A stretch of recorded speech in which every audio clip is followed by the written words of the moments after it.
اعوذ باللہ من الشیطان اللعین الرجیم بسم اللہ الرحمن الرحیم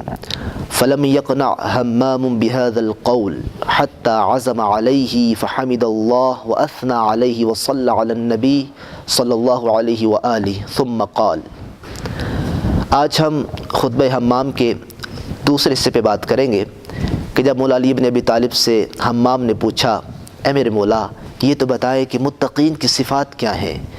متقین کہتے کسے ہیں؟ تو مولا نے ایک چھوٹا سا ٹکڑا ارشاد فرمایا تھا کہ اللہ سے ڈرو، احسان کرو، اللہ تعالیٰ احسان کرنے والوں اور متقی لوگوں کے ساتھ ہے۔ تو اس حصے میں بڑی اہم بات ہے کہ حمام نے اس پر اکتفا نہ کیا، فلم یقنع حمام بہذا القول، حمام نے اسی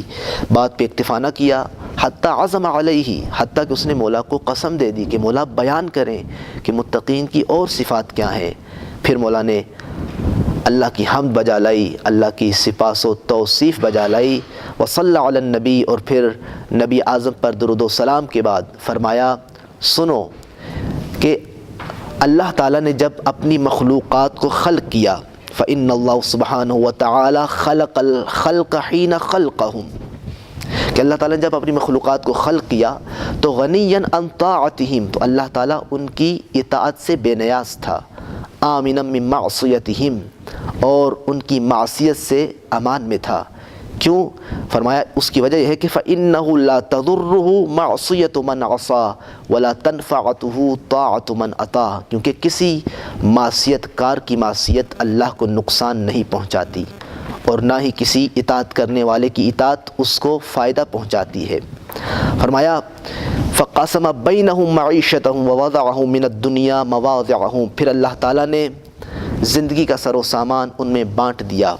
اور ان کو انہی کے مطابق اس دنیا میں جائے قرار عطا فرمائی۔ لیکن اسی ٹکڑے پر اگر بندہ غور کرے کہ جب اللہ تعالیٰ کو کسی معصیت کار کی معصیت نقصان نہیں پہنچاتی، کسی اطاعت کرنے والے کی اطاعت فائدہ نہیں پہنچاتی، تو کیا وجہ ہے کہ اللہ تعالیٰ نے اطاعت پر ثواب رکھا اور معصیت پر عقاب عذاب رکھا؟ اللہ تعالیٰ نے اس کا قرآن مجید میں بھی جواب دیا ہے کہ وَلَوْ شَاءَ اللَّهُ لَجَعَلَكُمْ أُمَّةً وَاحِدَةً، اگر اللہ چاہتا تو تمام کو ایک امت قرار دیتا، لیکن وَلَكِنْ لِيَبْلُوَكُمْ فِي مَا آتَاكُمْ، لیکن اللہ یہ جاننا چاہتا تھا، یہ آزمائش کرنا چاہتا تھا کہ تم میں سے کون ہے کہ جو نیکیوں میں سبقت لے جاتا ہے۔ اور یہی وجہ ہے کہ سورہ انسان میں اسی انسان کو مخاطب ہو کے ارشاد فرمایا، هل اتى على الانسان حین من الدهر لم يكن شيئا مذکورا، کہ انسان پر ایسا وقت نہیں آیا کہ جب وہ قابل ذکر نہ تھا۔ فرمایا انا خلقنا الانسان من نطفة امشاج نبتلیہ فجعلناه سمیعا بصیرا، فرمایا انا ہدیناہ السبیل اما شاکرا و اما کفورا، ہم نے اس انسان کے سامنے دو رستے رکھے، ایک ہدایت کا رستہ، ایک ضلالت کا رستہ۔ اب انسان با اختیار ہے کہ وہ ہدایت کے رستے پہ آ کے شاکر بن جائے یا ضلالت کے رستے پہ آ کے وہ ناشکرہ قرار پائے۔ تو لہٰذا اللہ تعالیٰ کا بہت بڑا احسان ہے کہ اللہ تعالیٰ نے انسان کو عقل جیسی عظیم نعمت عطا فرمائی اور سامنے دو رستے رکھے، دین میں جبر نہیں ہے، لہٰذا انسان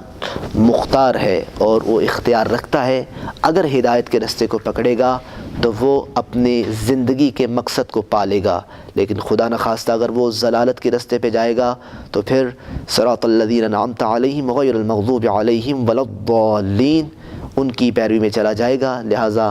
ہمیں سوچنا پڑے گا کہ ہم اس عقل کو اللہ کی دی ہوئی عقل اور قوت کے مطابق اس کو استعمال کریں اور ہدایت کے رستے کو تلاش کر کے اسی پر ثابت قدم رہیں۔ خداوند کریم سے دعا کرتے ہیں کہ اللہ ہمیں اسی عقل کو سامنے رکھ کر اور اسی کا سہارا لے کر ہدایت کے رستے پر قائم رہنے کی توفیق عنایت فرما۔